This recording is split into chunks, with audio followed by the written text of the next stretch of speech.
Монгол улсын хэмжээнд нийтдээ 518 шүүгч ажиллаж байгаа бөгөөд нийт шүүгчдийн 3 дугаар чуулганд 498 шүүгч биечлэн оролцож шударгасны тогтолцоог бэхжүүлэх, хууль тогтоомжийг боловсронгуй болгох, шүүхийн бие даасан шүүгчийн хараат бус байдлыг сайжруулах чиглэлээр санал санаачлаг гаргах, шүүхийн ерөнхий зөвлөлийн гишүүдийг сонгох эрхээ хэрэгжүүлж байна.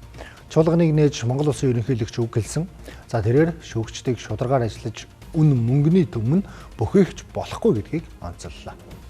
Тийм процесс байдлыг процессын шударга ёсны энэ талаар анхаарч шийдвэрлэл зохиосон. Гэхдээ энэ үнийг хэрэгжүүлж чадахгүй гэдэг бол тогтолцооны давуу талуудыг харьцуулж хослол загвар шүүх эрх мэдэл бол ядарсан иргэний найдах сүүлчийн зогсоол, задарсныг нь засаглах Монгол төрийн хууль саазын тавшуур юм а. Тиймээс Монгол төрийн шүүгч та мөнгөний сүдэрт бүхэх ёсгүй. Монгол төрийн шүүгч та улс төр бизнесийн явцсан архишиг сонирхолд үйлчлэн улс орныхоо язгуур эрх ашигаас хязгаарч ураж болохгүй. 2024 онд Нүүбийн цахим засаглалын улсад хэдийн цахим технологиг нэвтрүүлж 99.99% онцлогоор